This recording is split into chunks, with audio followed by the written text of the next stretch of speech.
There's also kind of a challenge to that because we do want more transparency and authenticity, especially from our leaders and our coworkers, our peers.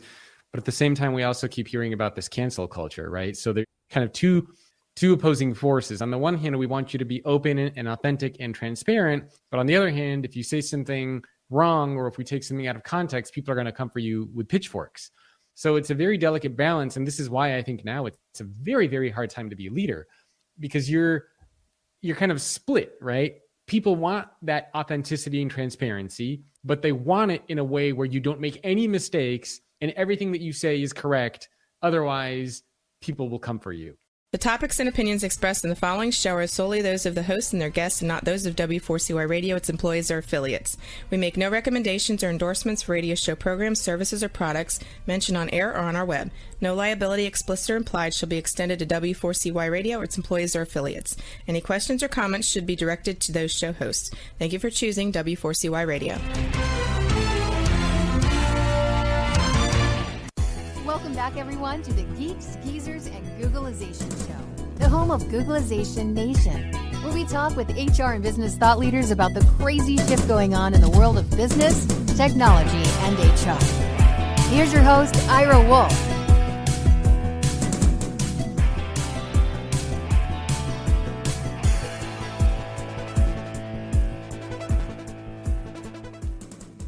Hey there, Googlization Nation. It's great to be back in the host seat. Thank you, Jason, for filling in over the last couple of weeks while I've been out and about, and pretty busy schedule there, talking about living in the age of Googlization, of basically volatility, uncertainty, complexity, and ambiguity. Pretty fast world. So many things have happened. It's sort of crazy. I think that the headline that struck me just in the last day or two, or not the last day or two, but early in the week, was I was contacted by a TV station to comment on why the Denver airport held a job fair. They expected 5,000 people to show up to fill 1,000 jobs that are open at the airport. They had 100 people show up. Oh, no. And 2 people got hired. Did you say 2? 2, yeah. So it's absolutely amazing. I mean, that someone would think that, we're going to talk about leadership today with the, great guest, Jacob Morgan, talking about the future leader, but, thinking about people in charge, responsibilities that we have, and people thinking the old way, just the ways that, they were always doing it. It always worked in the past. So let's just throw more money at it, more effort, more resources, and it's bound to work. That's right. It's not going to happen. But I know you had a great interview just 2 weeks ago with Jonathan Dunn. It was a phenomenal interview. Thank you. Appreciate it. And then last week, we had a repeat episode with Dr. Solomon, Yoram Solomon, about trust, which is one of the most popular episodes we've ever had. But here we are today in an event we've been waiting for a while. Jacob Morgan, I told Jacob right before we were on the air, he's incredible. I mean, I've been told I create a lot of content, and he is just, the content he has, it's not only on a regular basis, not only consistent, but it's good. It's really challenging. It's provocative, and on all the topics. And I know you were talking about some things that were changed, some trends in leadership that were pretty powerful. So I'll throw it over to you.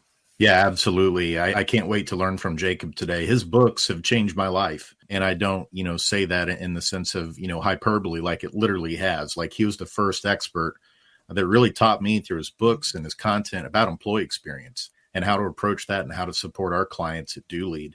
And I tell you, leaders, I'm glad we're talking about leaders today and the research and the work that he's put into understanding this and actually working hand in hand with the top executives in the world at Fortune 100 companies.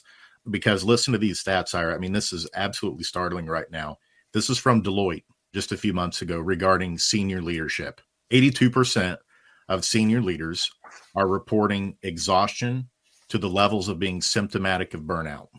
Of those 82% of those senior leaders starting to feel burnout, 96% of them are reporting a decline in their mental health. And then as a psychologist, this is the last one here I'm about to share This is the one that is the most startling and urgent to me. And that is 41% of those senior executives find it difficult to speak up about it or ask for help. That's The whole stigma of admitting that you as a senior leader might be experiencing symptoms of burnout, or that you might be starting to buckle under the pressures and the anxiety, possibly depression of what you're feeling in this current market. And so I know we're not going down the rabbit hole of mental health today, but I think so much of what we're going to hear from Jacob today regarding the future leader is about how do we not only help leaders right now focus on what's most important, but also what are the tools and resources that Jacob has and uses with these top leaders to get them to also project into the future so that they don't feel like they're always chasing their tail every day and putting out fires. For sure. And right in the beginning of Jacob's book, there was a quote, and this just struck me out. And this was done from 2018, so I can't imagine what it would be now. But there was a survey, and it said that 80% of employees said they can do their job without their managers. And now think about the hybrid workplace. So, and then in context of today is what does a leader do? I mean, I think they're really struggling. They just don't know what to do. And Jacob's identified what he calls the notable 9. So I don't know if we'll get over all 9. We're going to talk about the notable 9 today. And without further ado, why don't we bring Jacob on rather than talking about him in the third person here? So, hey, welcome, Jacob. Hey, thanks for having me. Appreciate you being here. And so you got the lead into this, where we are. Things are obviously changing and people are struggling, from a skill set of how to manage this VUCA world, the volatile, uncertain, complex, and ambiguous world that we live in, even grasping what does that mean. Yep. And you've reached out to, I think, 140 plus CEOs and had interviews with them, which is just extraordinary, the time involved and the extent of being able to do that. So we're interested to pick their brains that you've done that work for us. I'd like to start out with a pretty basic question. And you started out in your book with this question. And it's surprisingly how many people struggle with an answer is, what is leadership? Yep. Yeah, that's the question I always like to ask business executives when I interview them, because I find that I get different answers all the time. Some similarities, of course, pop up, but by and large, everyone has a very different definition of leadership. For me personally, it's about the ability to influence change. It's about the ability to see a vision for a better world or a better organization, to be able to make that a reality, to get people to want to go along with that vision, and to do so in a way where you're putting your people first. So those things come together when I think about leadership. That's what I think of, at least from a business context.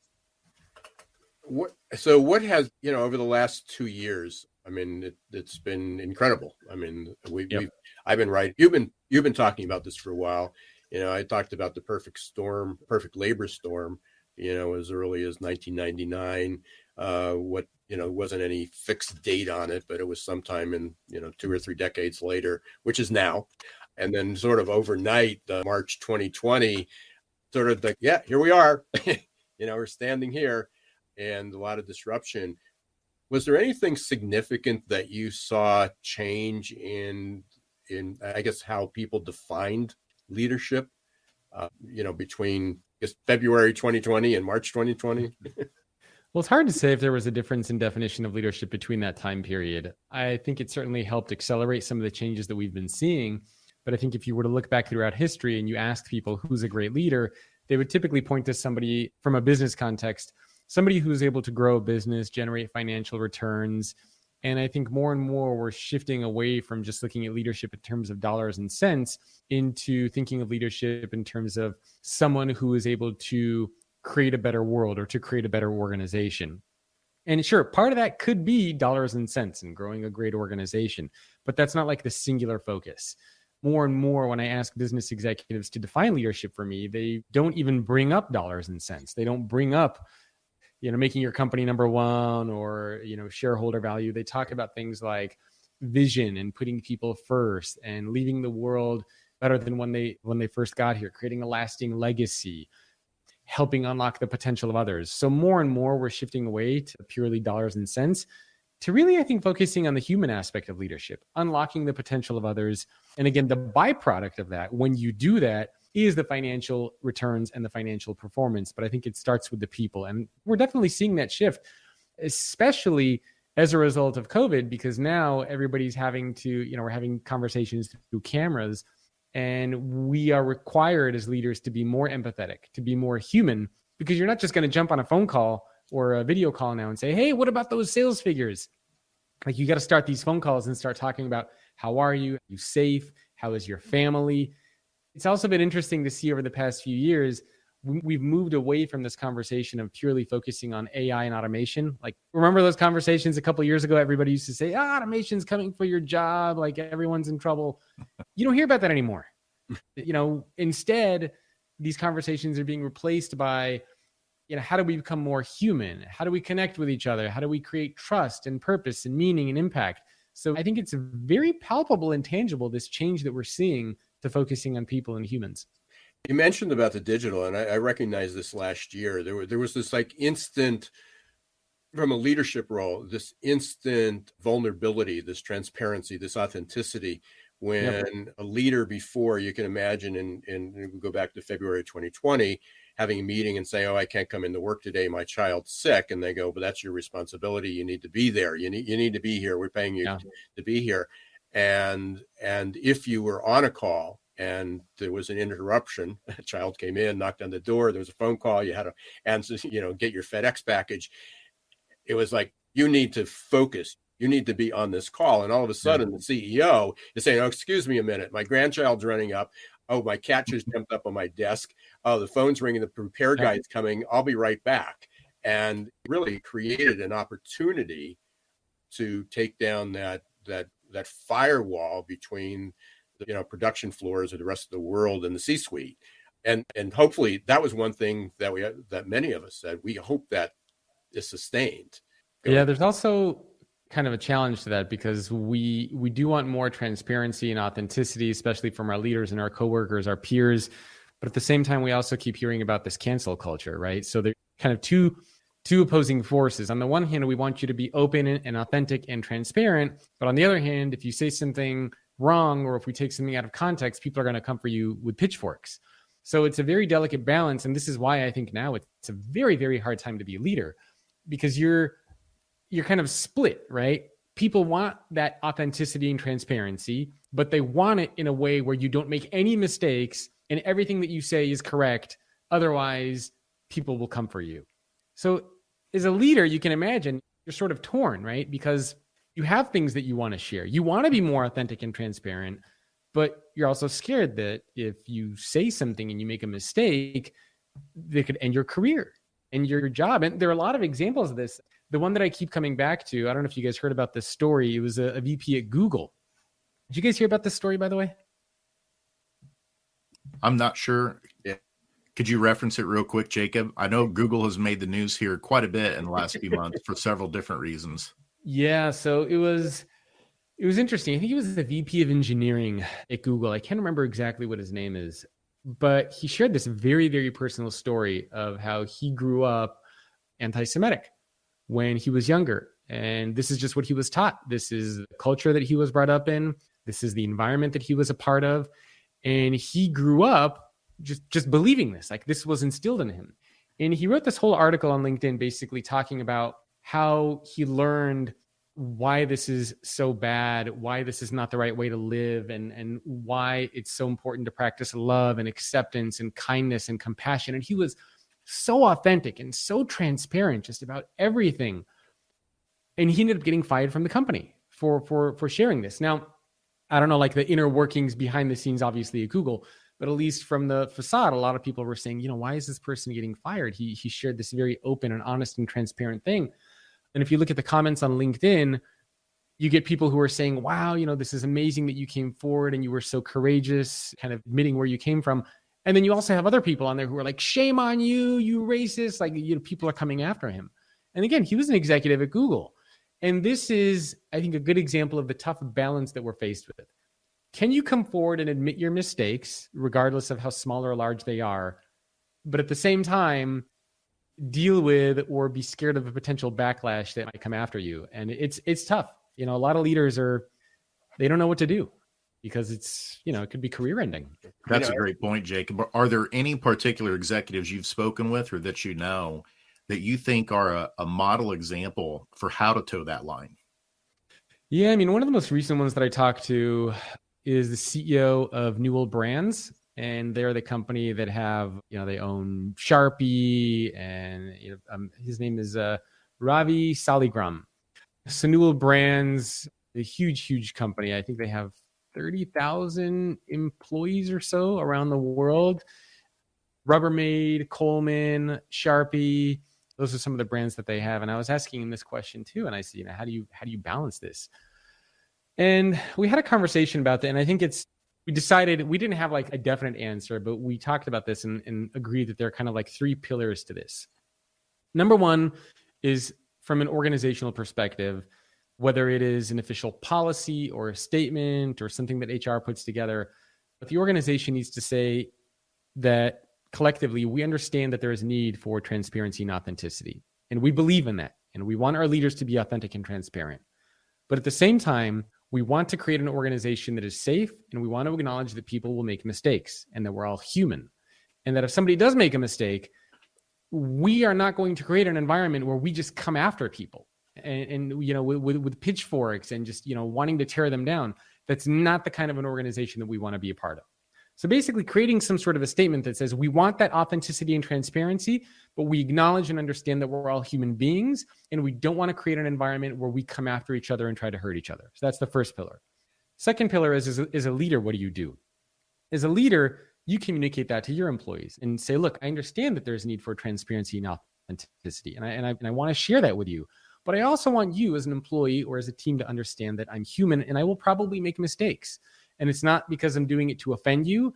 It could be because I'm unaware of certain issues, because these are just my experiences. And maybe I'm ignorant to some things out there. I know I certainly am.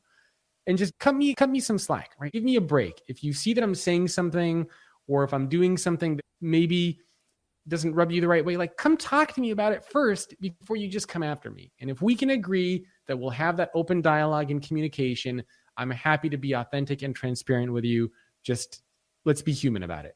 And then the third pillar of this is we as employees, just as human beings, we need to remember to give each other a break, to cut each other some slack. It's very tempting when somebody does or says something to immediately like jump after them. But we don't understand where they're coming from, why they said it, how they were raised. They're like, we don't understand where this came from. So, and my wife and I, we try to practice this in our personal lives all the time with friends. If friends say something or do something, or family members do something, we try not to be like, oh my God, that person is so stupid. Like, how could they say that? We try to just take a step back and say, well, you know what? Let's give them a break. They probably didn't mean to offend us. They probably didn't mean to, say what they said. It just kind of came out that way. We can have a conversation about it. So I think across the board, we just need to remember we're human beings. We need to be more accepting, and we need to just give each other a break. Life is hard as it is, right? Just being a human being is hard. We don't need to try to come after each other and tear each other down all the time. And I think if we can just remember that, that it'll be much easier, to live and work with each other. Jake, you kind of summed this up, and I assume you have some, your book and the Notable Nine addresses some of this. How do we help leaders do it? But you talk about this, and before COVID, the book came out, you wrote about leaders today are struggling. Unfortunately, most of leaders today are, bluntly speaking, not good. It doesn't mean that they are bad people, but the way we teach and talk about leadership is antiquated. And that's largely what leaders today are familiar with. What I like is your analogy. It's like a modern jet airplane when you train people on the original Wright brothers plane. We can take off, we can get up in the air, but you're not going to go very far. And unfortunately, many organizations and many leaders are crashing. Yep. Jason, you cited that. So everything you talk about, there's a group that says, yeah, we all need to acknowledge that we've got our blinders on. We've got our blind spots. We need to acknowledge that we need to be more open-minded. How do we get there? Because we're certainly in this, very divisive world. There's a right and there's a wrong. Yeah. Something what should not be, but vaccine mandates, there's people quitting work because they have to get vaccinated, and there's people not going to work because not everybody wants to get vaccinated. You're a leader, you're a head of an organization. Share some advice. What are some steps we can take to at least incrementally close that gap? Sure. Well, in the book, I talk about 4 mindsets and 5 skills. And I think practicing these mindsets and skills is ultimately what closes that gap. So from the 140 CEOs I interviewed, I basically asked them to be a leader in this new world of work, and even to lead over the next 10 years or so. How should we be thinking, and what do we actually need to know as leaders know how to do? And so that's where these 4 mindsets and 5 skills came up. These mindsets, the way that you think, these include things like surrounding yourself by people who are not like you, having a growth mindset. They include thinking big picture, things like balancing humanity and technology. They include things like understanding that you, as a leader, part of your responsibility is to serve others, but also to practice self-care, right? Looking after yourself.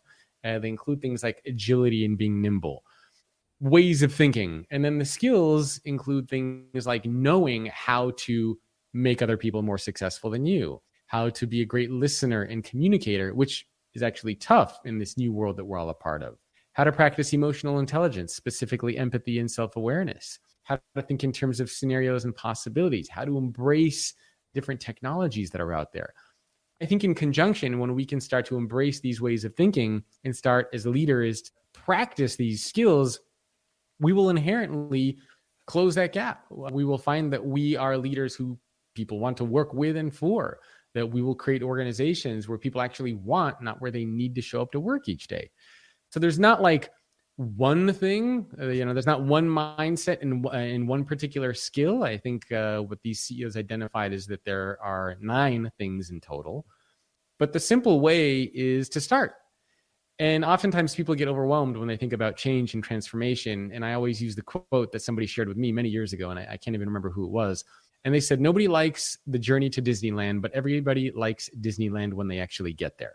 Meaning that it's not so much change that we fear, it's the process. Because oftentimes when we go through the change, we see this in our personal lives, right? You see somebody who's overweight and you try to get them to lose weight and get healthy. Somebody who's smoking and you get them to stop smoking. The process of change is annoying, right? Especially you're trying to lose weight and exercise. It's like, I got to eat healthy food now, broccoli. Oh my God, this sucks. I'm hungry all the time. So that part is painful. Exercising, my muscles hurt, my body aches. Like, what the hell is this? But then after you've completed some of that transformation and you look in the mirror and you're like, hey, wait a minute, I look freaking good. Like I'm sleeping better. I have more energy. I really like the way I look. This is great. So you like the Disneyland, but you don't like the journey of actually getting there. And the way that I think we as leaders and even as employees can combat that is to remember to focus on small gradual things that we can do every day. And I like to call it the 1% a day challenge, meaning that if you can improve by 1% a day, then by the end of the year, you're going to be 37 times better. So what does 1% a day look like for a leader? Small things. Maybe for 10, 15 minutes a day, you listen to a podcast about something new, right? So you can think big picture. Maybe you go up to one of your employees or coworkers and just say, hey, I just wanted to say thank you for the hard work that you're doing. I really appreciate it. Maybe you do walking meetings. Some executives told me that part of the way that they're practicing self-care is that they're just drinking a gallon of water a day because they know that they need to stay refreshed and hydrated because they're constantly having meetings with others. Like, we're talking about little things here that you can do every day to make you a better leader, a better human being. And that's going to, I think, transcend, and not just inside of work, but in your personal life as well. So just ask yourself, what can you do to improve by 1% a day, each day, and see what happens? That's such great advice, Jacob. I can't tell you the number of times as a psychologist when trying to help people put together behavior plans, you want to bite off more than you can chew, right? You're thinking, okay, I've got this goal. Here are the 5 to 10 things that I need to do in order to get there. And that's just our natural tendency to think the more we put in, the better the result's going to be at the end. When actually it's the inverse. If you consistently do well one thing and you start to stack healthy habits on top of each other over time, James Clear's book on Atomic Habits, perfect example of that. That's the way we are. And so helping these executives understand that you don't need to change everything. Start with one incrementally small thing. And then once you build that into a healthy habit, then you can move on to another thing. Yep. So that they don't feel overwhelmed with, oh goodness, now I've got to completely redo my people strategy. We've got to, completely reconsider how we're doing RevOps. And that's what I really love about your model is it takes what they think is complex and it really condenses it into something that's simple and doable. Yeah, I had BJ Fogg on my podcast a little while ago, and he wrote the book Tiny Habits. So there's Tiny Habits, there's Atomic Habits, there's a lot of similar books that have been written over the years, which all have done research and found the same thing, right? I mean, you do small incremental change, which will lead to long-lasting impact. And there's a quote that I have in the book from Ben Franklin, who famously said, "Small strokes fell great oaks," meaning if you want to chop down a big oak tree, you're not going to do it in one swing. But if you make a bunch of tiny strokes over time, eventually that tree is going to fall down. And that's, I think, the same thing for leadership and for anything else in life. Jacob, we're going to take a real short break. It's going to be just about a minute. But for all the listeners out there, you're listening to Geeks Geezers and Googlization Show. Thank you for being part of Googlization Nation. And you are listening to Jacob Morgan. We're talking about the future leader. We're talking about how quickly things are changed, how leaders are struggling, and how we can close that gap, not only for leaders, but for your human being. If you're living and breathing, what needs to change. So we're going to take a real quick break. Stay tuned, just kind of commercial break for a minute, and we will be right back.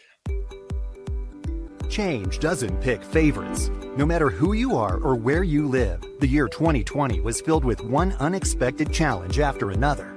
According to the authors of The Adaptation Advantage, we are incredibly well prepared for the past, but woefully unprepared for the future. That leaves millions of people feeling scared, worried, frustrated, and confused.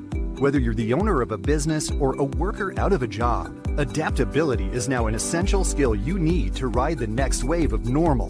The good news is that science shows that adaptability is learnable. Adaptability gives us the confidence and courage to think about change and embrace opportunity in the right way. Adaptability gives us hope for a better future. And goodness knows we need hope. Are you ready to embrace change and double down on your future? Contact Success Performance Solutions today to schedule a consultation about how you can reimagine your team's future, how you can begin to think about opportunity the right way.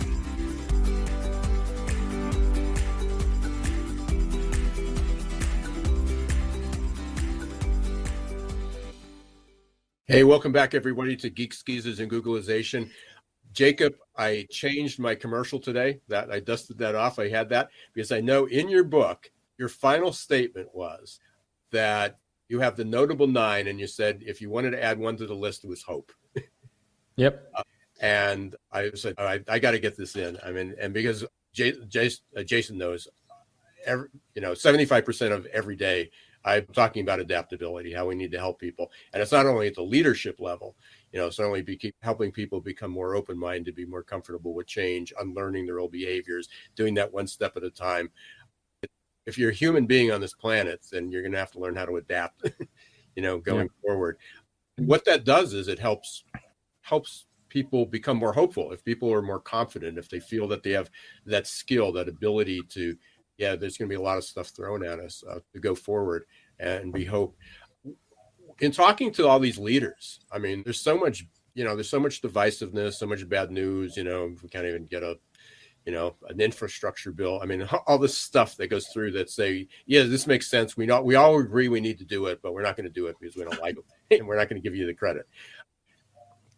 What's the level of optimism are you seeing optimism or are people terrified, fearful, fascinated? The stock market's going up, so I guess some people are pretty positive. I think there's a mix, right? You're always going to get people who are scared. You're always going to get people who are hopeful and optimistic, and you're always going to get people who are just apathetic and they don't care. I think as a leader, you need to have that optimism, that hopefulness, that positivity, because a lot of people turn to you for guidance and for feedback. And I actually had Daniel Goleman on my podcast yesterday, who's known as the father of emotional intelligence. And we were talking about this, and he was saying that it's crucial for leaders to be optimistic and hopeful because your emotions rub off onto others, and it translates into performance as well. So if as a leader, you are constantly just down and upset or fearful and scared and the world's going to end, why bother doing anything? That's going to rub off onto your workforce. And that's going to rub off on all the people who are working with and for and near you. And that creates a toxic work environment for your people. Now, it doesn't mean that you need to have all the answers. Being optimistic and hopeful doesn't mean you know all the answers, but it means that you believe that things will get better and you are working towards making things better and creating that vision that other people should be a part of. And it might mean even that if something bad happens and you don't know what the solution is and your people come to you and they say, oh my God, the things are terrible. What are we going to do? As a leader, you have two choices, right? You could basically say, I know, oh my God, what are we going to do? This is like run. Or you could say, yeah, you know what? That's really unfortunate. And it's terrible that happened, but I believe things will get better. I am hopeful that we will be able to figure this out. I don't know what the right answer is. I don't know exactly how we're going to get there, but I think together we have an amazing team. I believe in our ability to find that opportunity to conquer this obstacle and this challenge. So stay with me on this. Let's work together on it. And I'm very excited for this future that we're going to build. Right? I mean, you're not giving an answer. You're still uncertain, you're still unsure, but you're hopeful, you're optimistic, you're positive, and that's what people need, especially the people who work with and for you if you're a leader. So yeah, I think it's a very crucial skill and even a mindset to possess is that silver lining. And a lot of that starts with mindset. And you talk about, out of the notable 9, you talk about the four mindsets. So if we can talk about some of those, I mean, there's some that you found that are more relevant, more important. Where does somebody start? Can somebody, if everybody says, oh, I need to be good at all 4 of these, I have the 4 of these mindsets, then probably nothing changes. Yeah. Well, unfortunately, there's not one mindset that you can pick. So let me just quickly go over what the 4 mindsets are. So we have a global citizen, the servant, the chef, and the explorer. Global citizen is about thinking big picture and surrounding yourself by people who are not like you. All right. So constantly thinking about that.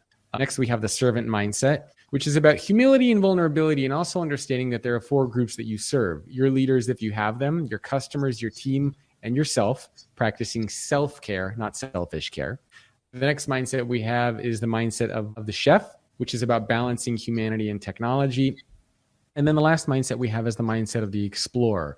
And this is where we have things like curiosity, having a growth mindset, and being agile and nimble.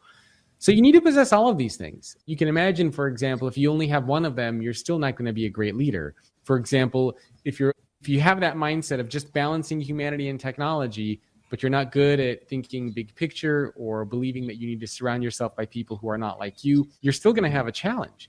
So the message here is going back to that 1% a day, is you're constantly working on these mindsets and these skills, but you're doing small things on a regular basis that build these things up. So long answer to your question, you can't just pick one. CEOs who I interviewed said that you got to do all 4. But look, let's be honest. If we're talking about being a great leader, if I told you to be a great leader, to make an impact, to make a difference, guide yourself and your people to success, there are just 4 mindsets and 5 skills. It's not that big a deal. There are people who have to do far more to achieve far less. And so I think we can do these 4 mindsets and 5 skills. I don't think it's as complicated as some people try to make it sound. Well, and as you were even going through there, I'm thinking of some of the themes that we talk about all the time, because we talk about grit and resilience, and people need that. We're certainly going to have setbacks, but we talk about mental flexibility, the ability to deal with opposing thoughts.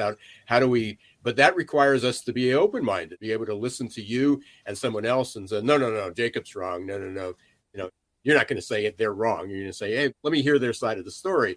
But getting everybody to that point is obviously challenge, and then unlearning a lot of our behaviors. We talk a lot about being, my phrase, and I give credit to John Sinet, who I picked this up from, is that humans are addicted to certainty. Yeah. We need certainty. We need that predictability. We need to know that we're going to get to Disney World, but we don't want to do all the planning, to be able to do that.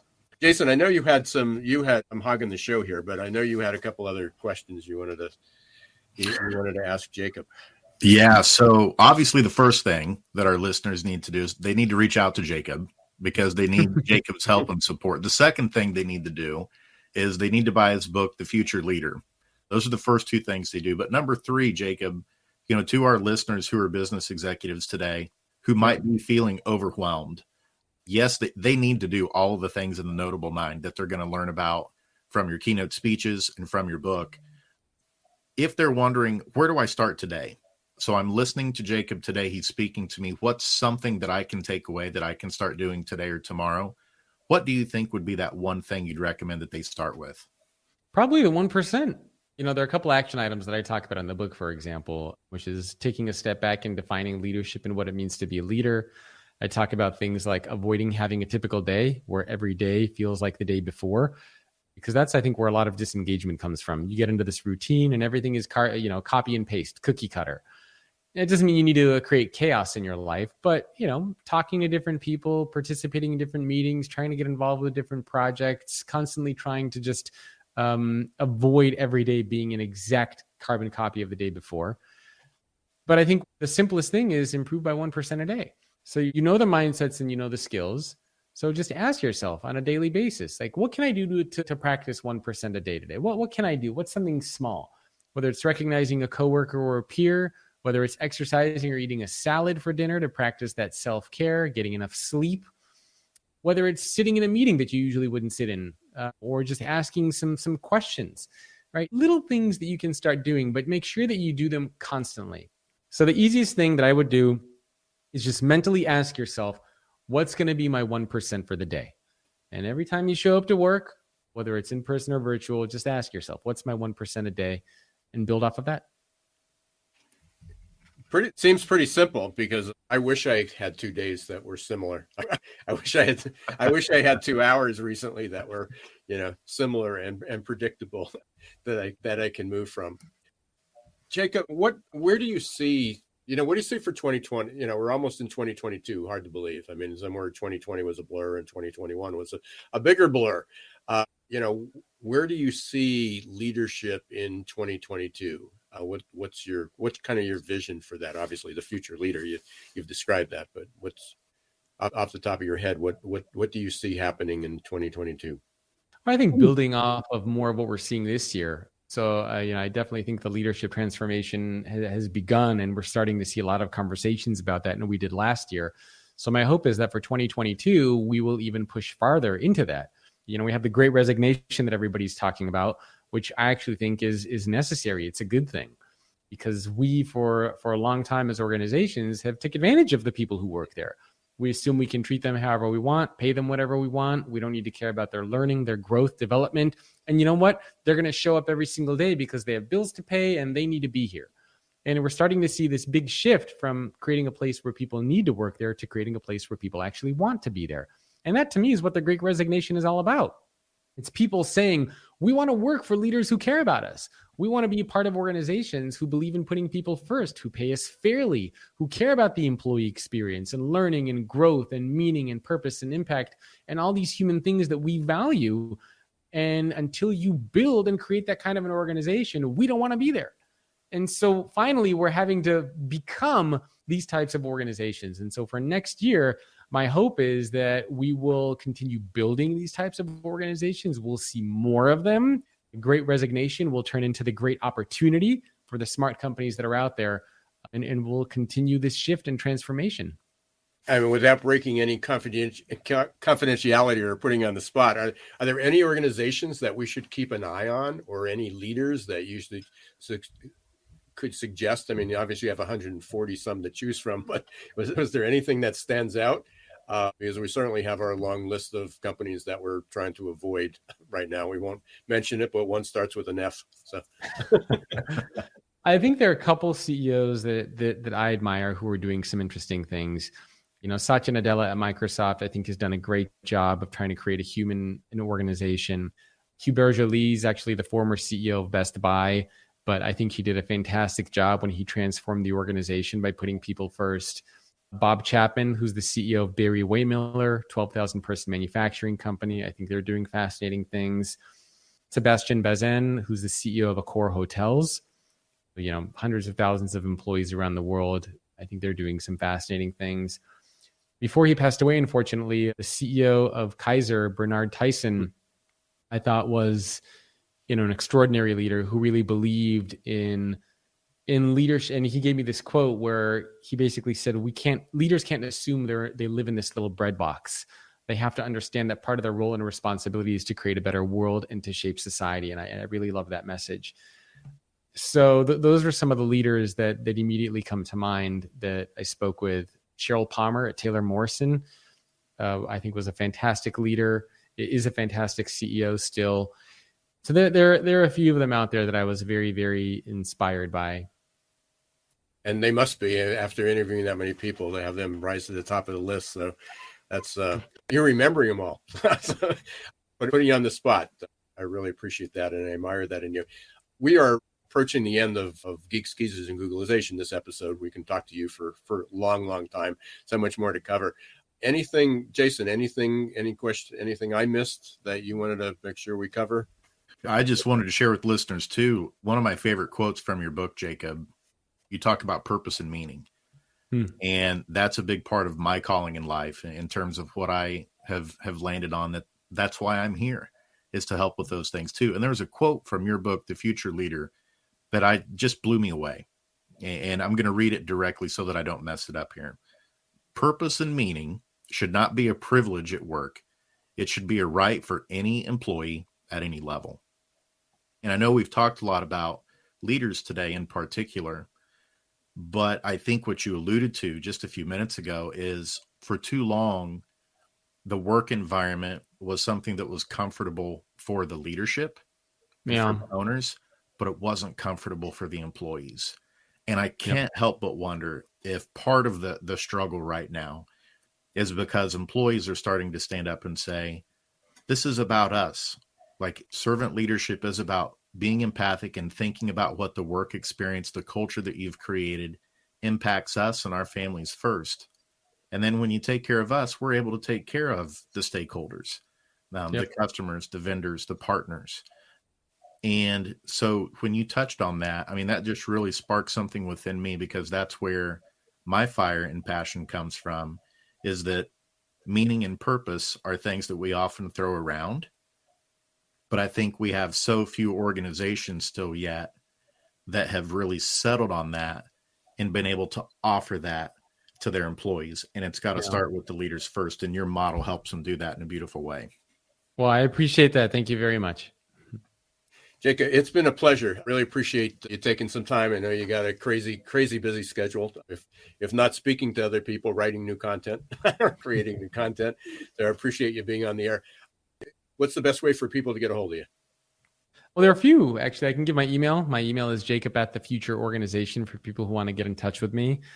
And I can give two resources. One is if people just want to download the mindsets and skill sets as a PDF without even having to buy the book. Of course, I would love it if you buy the book. Even if you don't, I still encourage you to practice these mindsets and skill sets and learn about them. You can go to theleadershipdigest.com. That's the Leadership Digest. And then if you want to take the assessment that a lot of these business leaders and 14,000 employees around the world have taken, you can go to the Future Leader Survey, or just Future Leader Survey, I believe it is, futureleadersurvey.com. And then I encourage people to reach out to me. You know, my email is, I'm pretty easy to get in touch with. So send me an email, say hi, let me know what you think about this stuff. And I know you're super active on LinkedIn, so I suggest people going up there, and if you connect with them, I think there's a subscription, I guess, every morning around 9 o'clock or 8 or 9 o'clock. I get a notice on my phone, your newsletter release, so you can subscribe to that as well. So. Yep, the LinkedIn. I think we created a URL for that. I think it's, if I'm not mistaken, Future of Work Newsletter. futureofworknewsletter.com. So if people go to that URL, it should redirect them to the LinkedIn page. We'll look that up, and we'll make sure we put it in the show notes. It is. I just checked. Yeah, Future of Work Newsletter. Oh, I'm glad I checked. Futureofworknewsletter.com. That'll redirect you to the LinkedIn newsletter. I highly recommend it. As I said, it's one of those things in early morning pops up, and it always, most of the times I'm able to click in and read it. And it's like, oh, I need to talk to Jacob about that. So I'm glad we were able to do that. So Jacob, please, thank you for all you do. Really appreciate the opportunity, taking out the time to be here, and hopefully we can impact a few more lives together. So thanks. Thank you for having me. Thanks, Jacob. Stay safe. Take care. You too. Bye-bye. Oh, what do you say, Jason? It's like 45 minutes isn't enough with Jacob. That's what Yeah. I say. We got to get him on again sometime. Yeah, hopefully he'll indulge us, allow us to continue to do that. But do highly recommend going out. There's so many cross messages as his talking. It certainly has so much to do with adaptability, helping people. We're talking about the leadership role, but, getting it down to what do we do with the frontline workers? How do we help them get more comfortable? Many people don't want to be a leader because of the challenges. You ask people, that, I just started teaching my organizational change leadership course again for master's in leadership program at the college.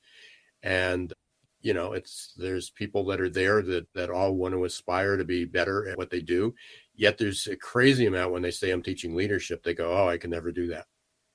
And they just don't want that responsibility and, to be able to do it. So, but they still need to become better at what they do, better at adapting. So that's right. Pretty And crazy. the other thing that Jacob does that I think is incredible is, we talked a lot about leadership in terms of business today, which is a big focus of his. He also, talks through the lens of employee experience. But the other thing that he puts out, if you follow him on LinkedIn, he has the best infographics on how to be a great leader in your home. Yeah. How are you a great dad? How are you a great mom? How are you a great spouse? And it's very practical, simple steps. And I love that because many of the leaders that we're speaking with, they probably have young kids at home. Mm-hmm. And if you're not careful, if you don't have good work-life integration, then many times that can come at the expense of those other important hats that you wear at home as well. And so he covers the full spectrum. So make sure you follow him on LinkedIn, watch his content. It's helpful for all spheres of your life. And we keep talking about experience, of having that experience. And you didn't make a comment on my new title, Friction Remover. I saw that. Yeah. I like it. It came up the other day. We were talking about what leaders, what people in future organizations need to do. And I talk a lot about candidate experience, and you talk a lot about the employee experience. What do we need to do? And reality is it's removing friction. Just don't make it so difficult for people to have a good experience. I mean, so a lot of it is that people want to do that, but we just put so many hurdles in there that, our FCDD, frustration, confusion, disappointing, and distracting, we just put up one hurdle after the other in order to do some pretty simple tasks. And by removing that, you'll create a better experience. And, that's one step at a time. The 1% a day was one thing you can do today to remove some friction in somebody's life. So absolutely. New title. I love it. And one of the presentations I'm working on that feeds in so well, we're talking about complexity kills progress, how to lead remote teams. Oh, absolutely. At the end of the day, what gets done and what gets done well is simplifying things and doing it exceedingly well. It's a great way to close the show. Another episode of Geeks Geezers and Googlization. I want to thank everybody. We're hard to believe we're at the end of October. This is the last episode for the first 10 months. We'll be back in November next week, Wednesdays, as we always are, 1 p.m. Eastern time, Geeks Geezers Googlization. If you're not a member of Googlization Nation yet, please do so. Go up and join Googlizationnation.com. It's free. All we need is your first name and an email. And you'll be on our list for updates and webinars and other exciting things that are coming out. Until next week, don't let the shift hit your plans.